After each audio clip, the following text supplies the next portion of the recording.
I think we can all agree on one thing. Oh, yeah. Feeling tired.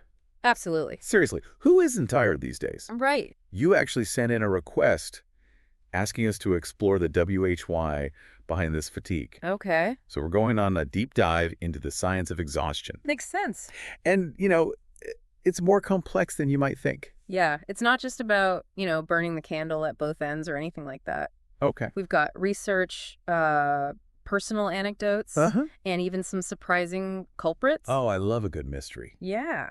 But before we get to the unexpected stuff, we have to start with the obvious. Yeah. Sleep. Of course. We all know we need it. But I'm curious, Yeah. what's actually happening in our bodies when we're catching those Z's? Well, think of sleep as your body's nightly renovation crew. Okay. So while you're out, they're busy repairing and regenerating cells, Uh-huh. fine-tuning your hormone balance, Interesting. and even consolidating memories.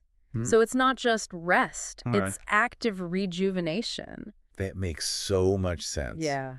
I remember this one time after like a solid 10 hours of sleep.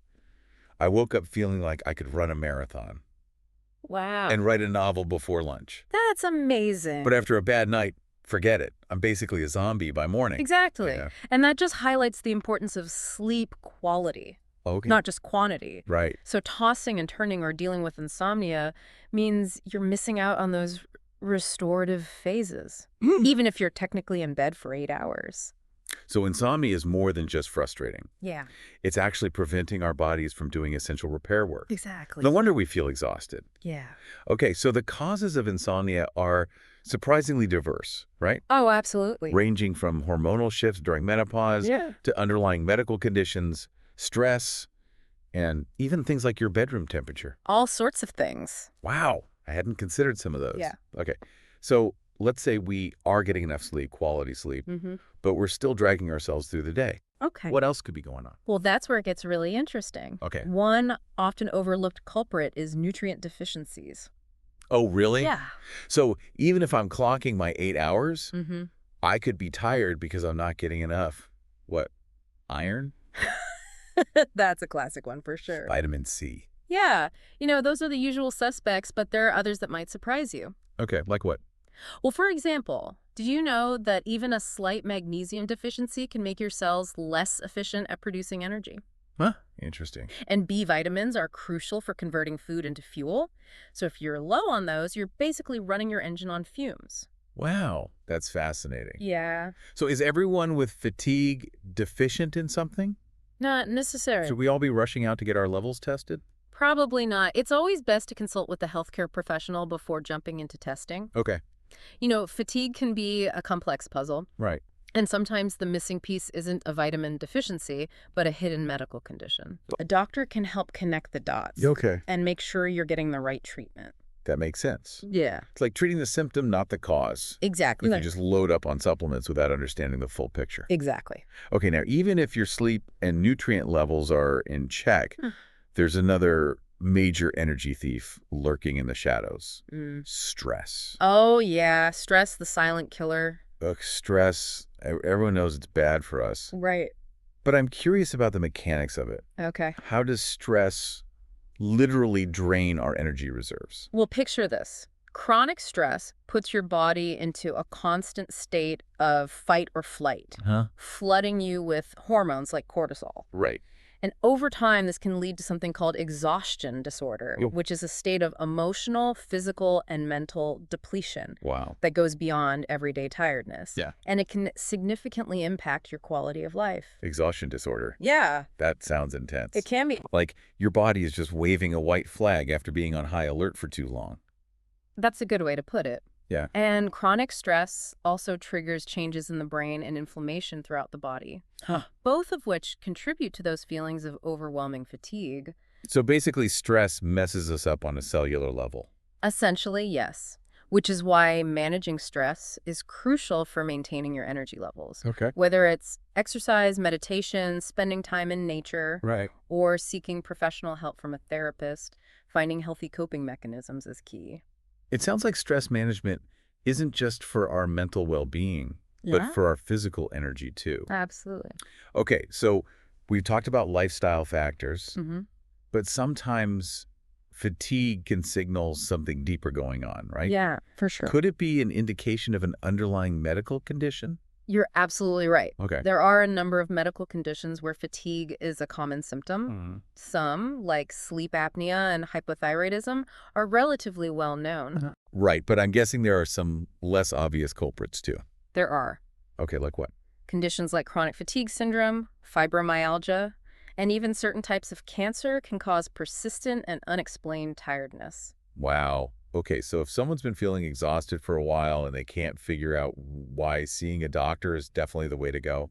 Absolutely. Persistent fatigue, especially if it's unexplained and interfering with your daily life, warrants a visit to your healthcare provider. Okay. They can run tests, rule out serious conditions, Mm-hmm. and help you get on the path to feeling better. It's amazing how something as simple as being tired can have so many different root causes. It really is. We've already covered sleep, nutrition, stress, Yeah. and even touched on potential medical conditions. Yeah. But I'm curious, can what we eat actually impact our energy levels? You bet it can. Really? Yeah, food is fuel for your body. Okay. And just like a car won't run well on low-grade gasoline, your body can struggle if you're not giving it the right kind of fuel. So are you saying ditching the junk food and focusing on whole, nutrient-rich foods is like giving our bodies premium fuel? Exactly. Okay. And it's not just about what you eat, but also how MUCH you eat. Okay. So when you severely restrict calories, your body goes into starvation mode and starts breaking down muscle tissue for energy. Yeah. This leads to muscle loss, weakness, and of course, fatigue. So skipping meals or those trendy crash diets are actually counterproductive when it comes to energy levels. Absolutely. And it's not just about calories. Okay. Getting enough protein is crucial, especially if you're active. Okay. Protein helps build and repair tissues, including muscle, and supports a healthy metabolism, all of which impact your energy. So plenty of protein, enough calories. Yeah. Got it. What else should we be watching out for on the dietary front? Well, as I mentioned earlier, those ultra-processed foods and added sugars are real energy zappers. Okay. They cause rapid spikes and crashes in blood sugar, leading to that familiar energy roller coaster throughout the day. Ugh, I know that feeling all too well. You have a burst of energy after a donut, then a couple hours later, you're ready for a nap. Right. It's like a sugar-fueled trap. Exactly. Yeah. And those quick bursts of energy from sugar come at a cost. Okay. They disrupt our sleep, mess with our hormone balance, and ultimately leave us feeling more drained in the long run. Okay, so processed food and sugar are out. Pretty much. Speaking of things that can mess with our energy, Yeah. what about caffeine? Okay. I practically run on coffee. Sure. But is that a good thing or a bad thing? Caffeine, the double-edged sword. Okay. In moderation, it can provide a temporary boost in alertness and energy, but if you're constantly relying on it, you might be doing more harm than good. Really? How Yeah. so? Well, the problem is that caffeine can interfere with sleep, especially if you're consuming it close to bedtime. Uh-huh. And remember, good sleep is essential for energy. Right. So you end up in this vicious cycle of needing caffeine to wake up because you're tired from not sleeping well, which then makes it harder to sleep, and so on. Ugh, a vicious cycle indeed. Yeah. So maybe I should rethink that afternoon latte. It might be worth experimenting with reducing your caffeine intake, especially in the hours leading up to bedtime. Okay. You might be surprised at how much better you sleep and how much more energy you have naturally. Okay, food, caffeine. Mm-hmm. What about something even more basic like hydration? Okay. I feel like a wilted plant when I haven't had enough water. Yeah. Is there a scientific explanation for that? Absolutely. Okay. Water is essential for virtually every bodily function, from transporting nutrients to regulating temperature. When you're dehydrated, your cells can't function optimally, leading to fatigue, sluggishness, and even brain fog. Wow. It's amazing how something as essential as water I know, right? can have such a profound impact on how we feel. Yeah, But how much water do we actually need? right. Is it really 8 glasses a day for everyone? You know, that's a common misconception. Yeah. The truth is, there's no one-size-fits-all answer. Individual needs vary depending on factors like activity level, climate, and overall health. Okay. The best advice is to listen to your body. Ah. If you're feeling thirsty, fatigued, or noticing other signs of dehydration like darker urine or headaches, it's time to drink up. So tune in to your body signals. Yeah. And don't just blindly follow the 8 glasses a day rule. Exactly. Got it. Now I've been wondering, Yeah. does weight have anything to do with tiredness? Yeah. I mean, carrying around extra pounds seems like it would be exhausting in itself, right? That's an interesting observation, and you're right, there is a connection between weight and fatigue, though it's often indirect. Okay. Obesity is a major risk factor for obstructive sleep apnea, Okay. which is a condition where breathing repeatedly stops and starts during sleep, leading to disrupted sleep and daytime fatigue. So the extra weight can actually interfere with breathing during sleep. I hadn't Yeah. considered that connection before. Exactly. But even beyond sleep apnea, studies have shown a link between obesity and increased daytime sleepiness, suggesting that excess weight may impact the sleep cycle in other ways as well. Wow. This is really eye-opening. Yeah. So maintaining a healthy weight is important for sleep and the energy levels. It seems like everything is connected when it comes to our overall well-being. Absolutely. It's all interconnected. When Yeah. you're at a healthy weight, you're more likely to sleep well. Yeah. And when you sleep well, you have more energy to be active and maintain that healthy weight. Right. It's a positive feedback loop. That makes perfect sense. Yeah. We've covered a lot of ground here. Yeah. Sleep diet, stress medical conditions. Mm-hmm. But I have a feeling there are even more factors that can contribute to fatigue. You're absolutely right. It's a multifaceted issue. Well, how about a rapid fire round? Can you give us a few more quick hitters on things that can drain our energy? You bet. Okay. Let's see. Drug and alcohol dependence can definitely lead to fatigue, Mm-hmm. as can shift work, which disrupts our natural sleep-wake cycles. Right. A sedentary lifestyle can also contribute to feeling tired, as can certain medications, like some antidepressants and blood pressure medications. Wow, okay, that's quite a list. Yeah, So it seems like if everything is making you tired, there's probably a reason. exactly. Fatigue is your body's way of telling you something is off. Okay. It's like a check engine light, but for your overall health. So what's the takeaway here? What should our listeners do if they're feeling constantly drained? What's the first step towards reclaiming their energy? The most important message is this.